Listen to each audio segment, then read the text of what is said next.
Sir బేసిక్గా నా ప్రశ్న ఏంటంటే సార్, మీరు అంటే ఇంపాక్ట్ ఫౌండేషన్ గురించి తెలియని వాళ్ళు ఎవరు లేరు, అండ్ మీ గురించి అసలు తెలియని వాళ్ళు ఎవరు లేరు.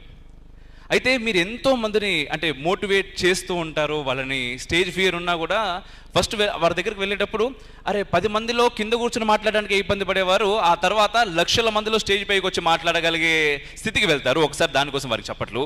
అయితే సార్ మీరు ఎంతో మందిని చూసుంటారు, అసలు మోడర్న్ ఎడ్యుకేషన్ సిస్టంలో ఏం మిస్ అవుతుందంటారు? మీరు అడిగిన ప్రశ్నకు నా జవాబు చెప్పడానికి నా అర్హత ఏంటంటే ఇంతవరకు 1 కోటి మంది విద్యార్థులు క్లాస్ చెప్పాను నేను.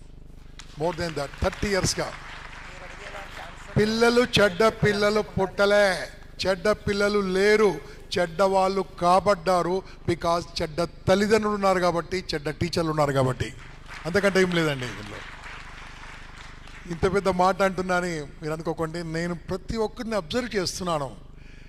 ఏదైతే మన ఋషులు, ఏదైతే మన పూర్వీకులు మనకి ఇచ్చారో అది మర్చిపోయాం. ఏ దశలో ఎలా పెంచాలి, ఏ దశలో ఎలా ఉండాలి పిల్లలు, అది ఏది లేదు.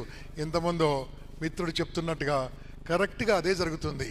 అయితే దీంట్లో ఏం జరుగుతుంది, పేరెంట్స్ ఏం చేస్తున్నారు, చిన్నప్పుడు పిల్లల్ని కొడుతున్నారు.